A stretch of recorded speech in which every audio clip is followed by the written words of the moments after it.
We ended last time talking about two restorations that, when they take place, are going to glorify God before the eyes of the nations to the degree that it says the nations are going to know that He's the Lord. You remember what they were? Physical restoration. Which is what? Physical restoration? The Which land. is, okay, the God bringing our people back to the land, and the other? Salvation. Okay, the spiritual restoration, which is reconciling our people back to our Abba, God. So what I want to talk about now is just restoration. I don't know about the rest of you, as I look at you, you have such angelic, faces. So I'm not sure about the rest of you. Personally, I'm glad that God is in the restoration business because He had a lot of pieces that He had to put back together in my life that only God could do. Okay, so because we're talking about restoration, how about somebody giving me a definition? What would your definition of restoration be? Piecing back to the original design. Okay, bringing back to its original design, that's awesome. This is not a definition, but it's really more of a description as it pertains and is relevant to the Israel story. And that is, we had something, we lost it, and we got it back again. We had something, we lost it, and we got it back again. Okay, so we're going to start with talking about what we had, but to do that, let me put it in context. God has delivered our people out of Egypt, by 10 mighty plagues. He led us by a pillar of cloud by day, a pillar of fire by night. He brings us up to the Red Sea. Now, understand, when He's doing all this stuff, He's revealing Himself to us. I mean, we're getting to see how powerful God is and what He can do. And so we go through, the Red Sea on dry ground. Our enemies chase after us. They're drowned in the sea. That's one of the few times we were happy. We rejoiced at that point, okay. And then, we got to a place called Merah. It was bitter because the water was bitter there. We couldn't drink it. God says to Moses, throw this branch into the water. It becomes sweet. We go out in the wilderness. We get hungry. And we're complaining about that. And then God gives us quail to eat at night and manna to eat in the morning. Again, I mentioned this another time. But and then we go to another place and we get thirsty and we're complaining again. And Moses strikes the rock. We get water out of the rock. On the third month, we arrive at Mount Sinai, also called Mount Horeb. And so God calls Moses up to the top of the mountain and basically says to Moses, if you, and speaking to our people, if you obey my voice, you're going to be a special treasure, a kingdom of priests, and so on. So Moses comes down off the mountain. This is the first time he was up. And he tells our people what God said. And our response was, all the Lord has said we're going to do. And then again, because God wants us to know who He is, but He also wants us to know that He's speaking through Moses. He comes down on the mountain. They said, people have to cleanse themselves for 3 days, and then God's going to come and He's going to visit. He comes down on the mountain with thunder and lightning, smoke and fire, the blast of a trumpet, and then the blast of the trumpet gets louder and louder. And I have an idea, if God's, if they're blasting a trumpet out of heaven, it's pretty loud. But okay, so blasting this trumpet, and then it says Moses spoke to God, and then God spoke to him. I mean, literally, so they could hear Him back to Moses. And the reason He did that is so it's really, showing the children of Israel, hey, I picked this guy and I'm speaking through him. Then Moses and Aaron go back up on the mountain. At that point, God gives to them, or to Moses really, the 10 Commandments, not written on stone yet, but He has them, and other laws. Moses comes back down again. He gives those words, what God had spoken to our people. And once again, we say all that the Lord said we are going to do. Then Moses and Aaron's 2 sons, and 70 elders of Israel go back up on the mountain. And then they come back down again, and then Moses goes up for a long time. Okay, and now I want you to just put this in context. It's kind of amazing when you think about it, but think of all the mighty things that God has done already, and how much He's demonstrated that He's chosen Moses really to be our leader at that point, and how we have declared, yeah, whatever God said, that's what we're going to do. Well, Moses is just up on the mountain a little too long, okay? He's up there 40 days and 40 nights. What do our people do? Well, we go to Aaron, the high priest, and we say, this Moses, we don't know what happened to him. So how about if you make for us, by the way, we said we're going to do everything God said we were supposed to do. What's the first of the 10 Commandments? To make false idols. What's that? Yeah, I mean, remember, he's the God that brought us out of Egypt. We're not supposed to have any other gods before him. We're not supposed to make an image of anything in heaven above, on the earth below, or beneath the earth, and bow down and worship it. It was a commandment against idolatry. What do? Moses is up there too long. We go to Aaron and said, look, this Moses, we don't know what happened to him. How about fashioning an idol, for us, so that idol can be our God? Now, why Aaron ever acquiesced to that, I have no idea. But he said to them, okay, well, break the gold, the earrings out of your ears. And in case you're a guy and wear earrings, you're cool, because it said that they broke the earrings out of the ears of the daughters and the sons of Israel. So you're very biblical, by the way, if you want to wear earrings. I remember I was so religious, when we first became believers. I told my sons if they ever got earrings, I was going to hang from them. But anyway, fortunately, I've changed from there. Okay, so Aaron, he gets all this gold. He fashions out of it a golden calf. The leaders of the children of Israel said, this is your God, to our people who brought you out of Egypt. They build an altar for this thing. Aaron proclaims a feast day, and so it says that, and so they offer offerings to this thing, and then it says on that feast day that the people, sat down to eat and drink, and they rose up to play. Well, meanwhile, God is up on, or Moses is up on the mount with God, and God says to Moses, you need to get down there, and it's really interesting what God said to him. He was already disowning us at this point. He says to Moses, your people, it's in my people, your people who you brought out of Egypt have corrupted themselves.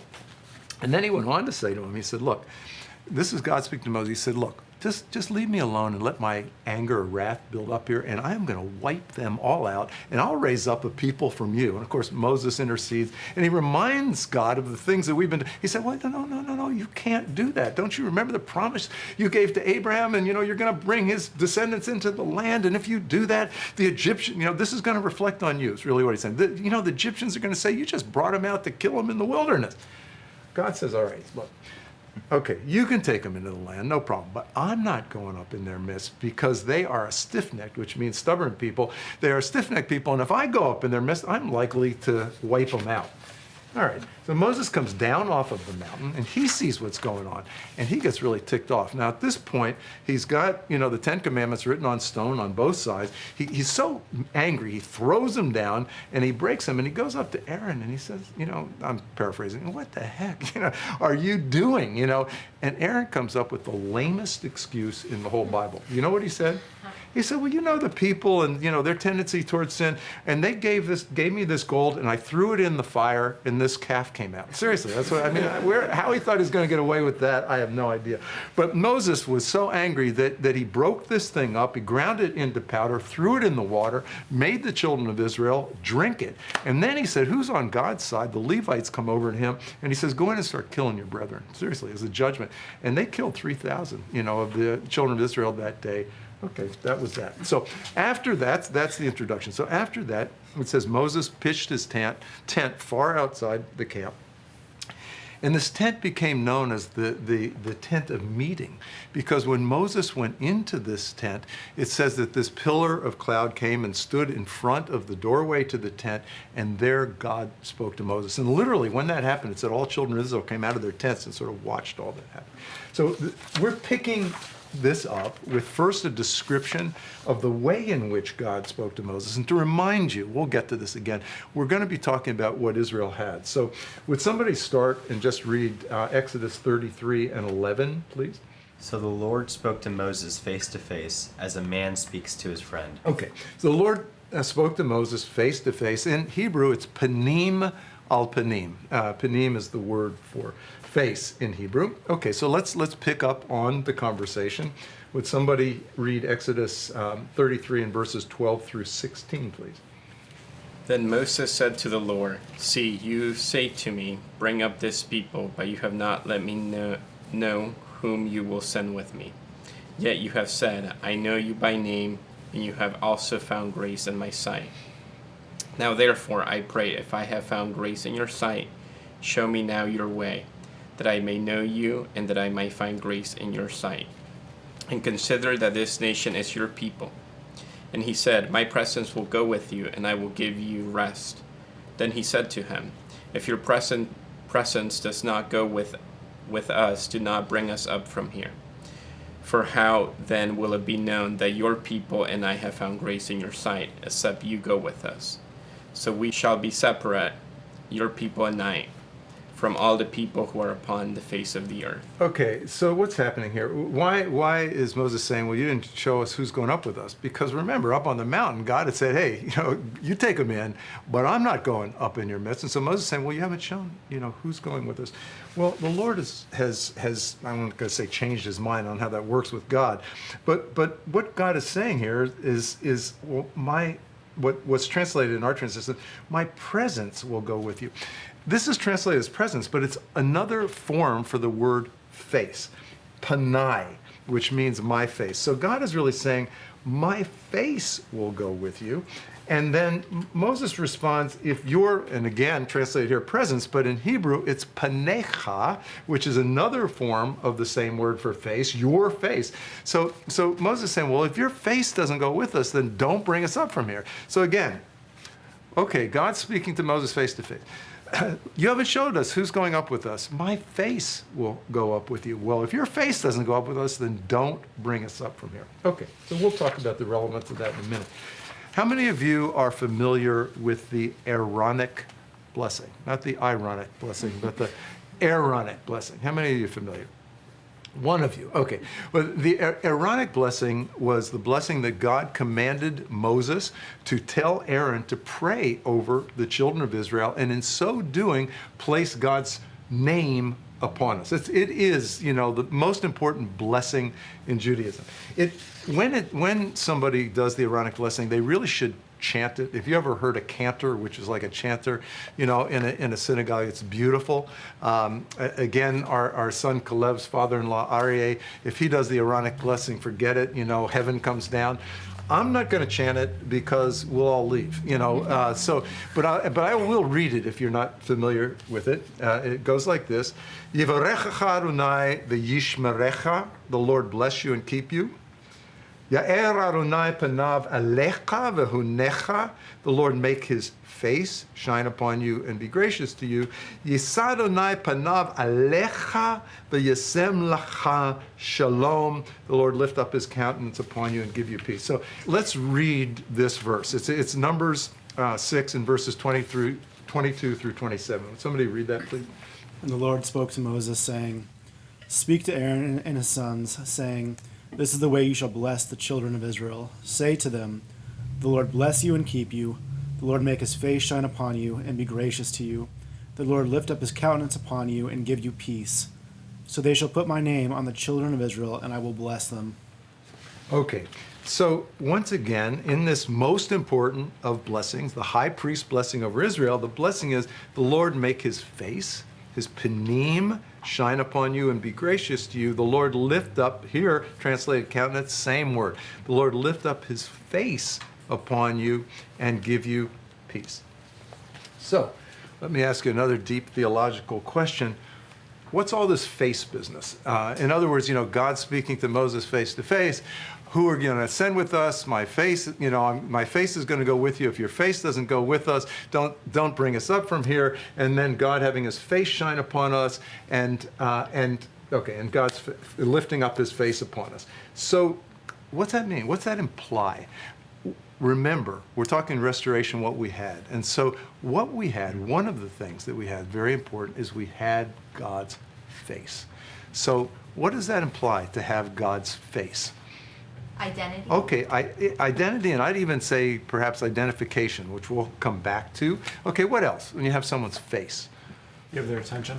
What's that? You have their Their attention? Okay, that's absolutely true. What else? You recognize them. Recognition, okay, which has to do with identity too, which is awesome. We're going to come back to that. A lot of people don't get that one. Okay, what else? Maybe their favor. So Favor is another good thing. Okay, what else? Intimacy.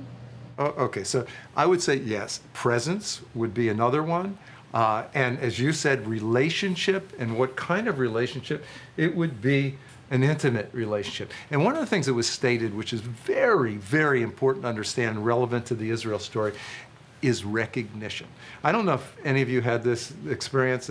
Usually if you're around enough people, somebody has, where somebody, let's say, is standing in front of you somewhere, you see them from behind, so maybe the way they look from the back, their stature, the way their hair's cut, whatever it is, something about them makes you think you know who that person is. So you might yell, "Hey, Bill," or, whatever, Or if you're a very forward person, you may run up to them, tap them on the shoulder, and a complete stranger turns around and looks at you. Why? Because it's very difficult to recognize somebody when you see them from behind and you don't see their face. So one of the things that Israel had was God's face. That means God's presence. We had relationship, we had intimacy, and we had recognition of who God was. Remember, through all these experiences we were going through and God speaking to us, he was revealing to us who he is. Okay, so we had all of that. Now, the other thing we talked about quite a bit before, so I'm just going to read one verse literally to remind us of this. This comes from what's called the Song of Moses. This was the song of praise that our people sang to God after he brought us through the Red Sea on dry ground and our enemies were drowned there. So let's read this one verse from that Song of Moses. It's Exodus 15 and 17. Somebody read that, please. You will bring them in and plant them in the mountain of your inheritance, in the place, O Lord, which you have made for your own dwelling, the sanctuary, O Lord, which your hands have established. Okay, we're back to diagramming of sentences again. There are two verbs that are used here to express God's involvement in settling, the children of Israel settling and dwelling in our land. Do you see those two verbs? Bring and plant. Okay, bring in, or and plant, and you'll understand the relevance why I even point that out later on. But how many of you, anybody in here, plant anything in a garden this year? A couple of you planted. Okay, flowers or vegetables, or what'd you plant? Both. Flowers. Flowers. Both. Both. Okay. Both. Okay, so let's say that was the flowers or the vegetables. Did you plant them from seeds or did you plant them from little starters, plants? I did little starters. Yeah, okay. So typically, I'm going to talk to Rico now, typically you would go to a nursery, you'd buy those little starter things, and you'd take them home and you put them in your garage and you'd say, okay, find a place out there in the garden and grow. Is that what you did? Mm-hmm. You did? No. I didn't think so. Okay, sorry, man. It sounds like I was leading. Okay, no. The reason you didn't is because they probably die in the garage. But the point being that, again, whether you're planting a garden or whatever, God was intimately involved. You buy that thing at the nursery, you go out in the garden, you dig a hole, you put maybe a little fertilizer in the hole, you put the plant in there, you pack the earth over it, you water it. Got to do that. Okay, so anyway, understand that God did not just say to us, okay, the land's over there somewhere, go ahead, go live in it. It says that God, he was intimately involved. He brought us into the land and he planted us in the land.